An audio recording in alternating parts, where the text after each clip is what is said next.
मकर राशि। तपाईँ शनिको मकर राशि 2083 सालमा तपाईँको सङ्घर्षको यात्रा सकिएको देखिन्छ।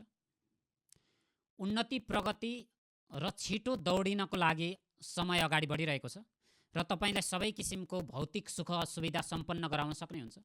सप्तम स्थानमा बसेको बृहस्पतिको कारणले गर्दा तपाईँको विवाह हुन सक्ने, विवाह भएको छ भने बच्चा कन्सिभिङ हुन सक्ने समय हो। बच्चा पनि हुनुहुन्छ भने सम्बन्धमा राम्रो हुन सक्ने, सम्बन्धमा पनि राम्रो छ भने नयाँ व्यापार व्यवसाय गरौँ, श्रीमान श्रीमती मिलौँ। अब जे छ हाम्रो लागि छ, जे हो हाम्रो लागि समय हो। सबै कुराहरू आजसम्म जे जसो गरियो जिन्दगीमा सबै कुरामा सङ्घर्ष मात्रै भयो। अब यो सङ्घर्षलाई परास्त गर्नको लागि र सङ्घर्षलाई टेकेर नै रथ दौडाउनको लागि हामी नै काफी छौँ भनेर सल्लाह गर्ने दिन आएको देखिन्छ र सर्वाधिक सफल हुन सक्ने समय छ।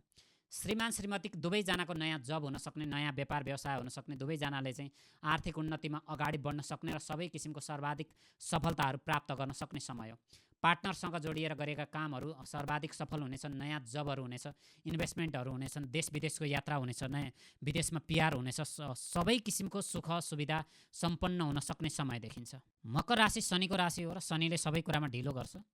हर कुरामा पछाडि तान्ने काम समयले गरिरहेको हुन्छ र शनिको सपोर्टले गर्दा बिस्तारै बिस्तारै जीवनमा अगाडि बढ्नु तपाईँको जीवनको प्रपोज पनि हुनेछ, जीवनको उद्देश्य पनि हुनेछ।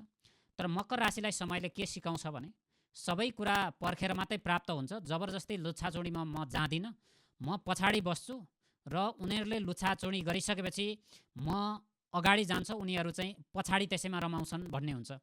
अथवा तपाईँको जीवनको उद्देश्य के हुन्छ भने ढिलो गर्दा पनि सफलता प्राप्त गर्न सकिन्छ, दौडेर मात्रै केही कुराहरू पाइँदैन भन्ने कुरामा तपाईँ यकिन हुनुहुन्छ होइन।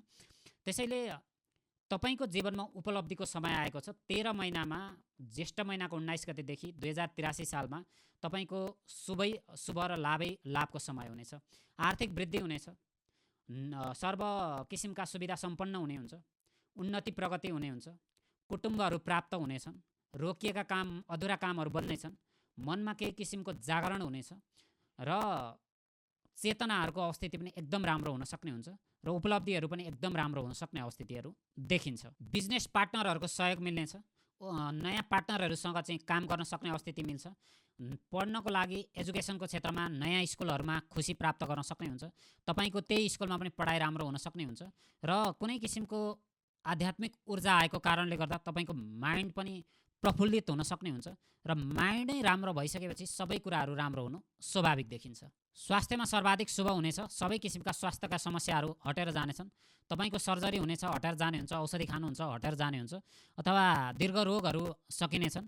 एकदमै नराम्रो रोग लागेको स्थिति छ भने पनि त्यो रोग हटेर जाने र ईश्वरीय कृपा मिल्न सक्ने समय देखिन्छ। नयाँ परिवारहरूसँग सम्बन्ध जोडिने कारणले गर्दा बहुमूल्य कुराहरू उपहारमा पाउन सक्ने समय छ। तपाईँको मेहनत सफलतामा बदलिने, तपाईँको रिलेसन क्यासमा परिणत हुने कारणले गर्दा साथीभाइबाट पनि पैसाहरू लिएर अथवा चाहिँ आजसम्म भएका सम्बन्धहरूमा पनि कुनै क्यासमा बदलिने कारणले गर्दा कुनै कुराहरू बेच्न सक्ने र व्यापारी हुन सक्ने समय छ वा तपाईँको ठुल्ठुला इन्भेस्टमेन्टहरू सफल हुन सक्ने समय हो। परिवारले पनि यो मान्छे यतिको हुन्थ्यो मलाई थाहा थिएन, यो किसिमको शब्दहरू बोल्न सक्ने र हाम्रो सन्तान वा हाम्रो नजिकको व्यक्ति पनि यो लेभलमा आउन सक्छ, हामीलाई थाहा थिएन भनेर भन्न सक्ने कारणले गर्दा तपाईँको भौतिक जगतमा नयाँ घर गाडीहरू जोडिने अथवा आर्थिक उन्नतिहरूको माहौल सिर्जना हुने र समस्याहरूबाट अगाडि बढ्न सक्ने हुन्छ।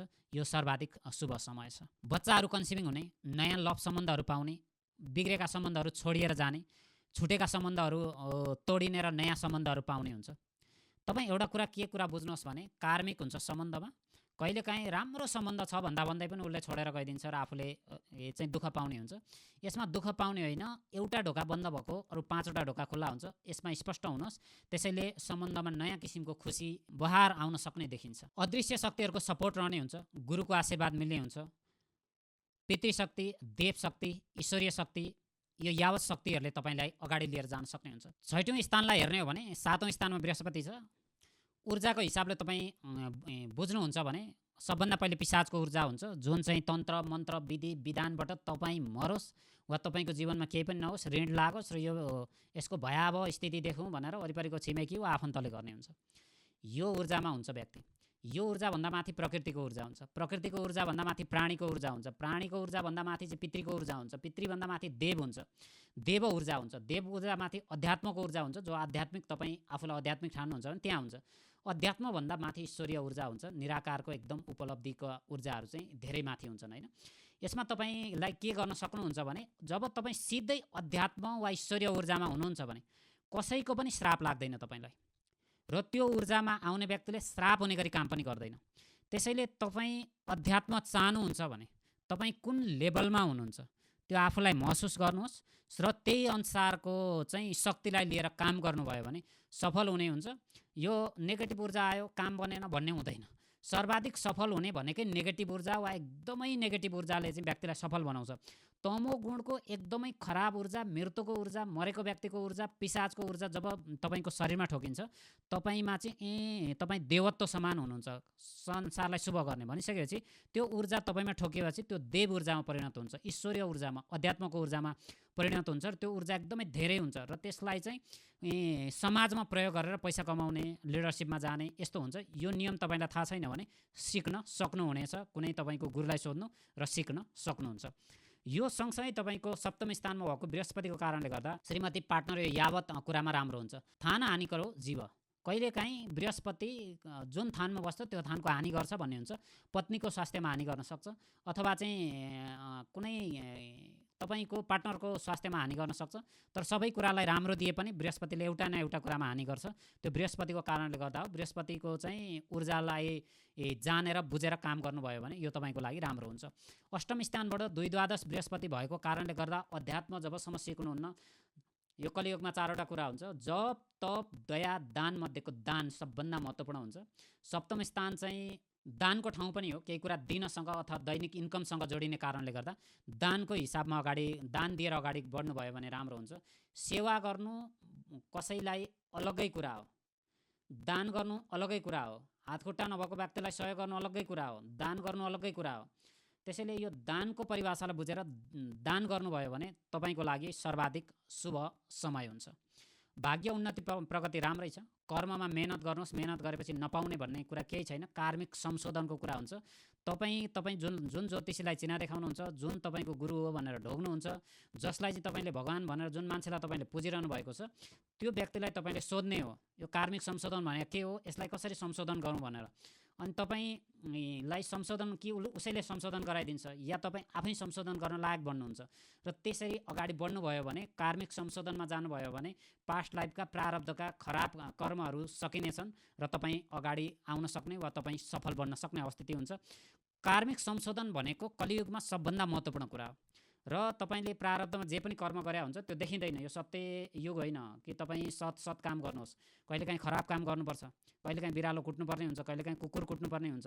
सबै काम सत गरेर पनि जीवनमा सफलता पाइन सकिँदैन। कहिलेकाहीँ इन्काउन्टर गर्नुपर्ने हुन्छ, पुलिस हुनुहुन्छ, तपाईँ आर्मी हुनुहुन्छ होला, युद्धमा जानुपर्ने हुन्छ, आर्मीको धर्म निभाउनु पर्ने हुन्छ। यो यावत कुरा तपाईँ आफ्नो धर्ममा, व्यापारी हुनुहुन्छ होला, तपाईँले काहीँ न काहीँ तपाईँले डबल त्रिपल लिएर बेच्नुपर्ने अवस्थिति होला। त्यसैले आफ्नो कर्मको धर्म हुन्छ। कर्म धर्ममा कार्मिक संशोधन भन्ने कुरा सबभन्दा माथिल्लो लेभलमा हुन्छ। त्यसैले कार्मिक संशोधन गरेर अगाडि बढ्नको लागि ग्रह गणितको अपिल देखिन्छ। इन्कम उन्नति प्रगति ठिक छ। द्वादश स्थान भनेको अध्यात्म यात्रा तपाईँको पैतालासँग जोडिन्छ र तपाईँले चाहिँ अध्यात्मलाई नै सारथी बनाएर अगाडि हिँड्नुहोस्। तपाईँको लागि 2083 साल सर्वाधिक शुभ समय देखिन्छ।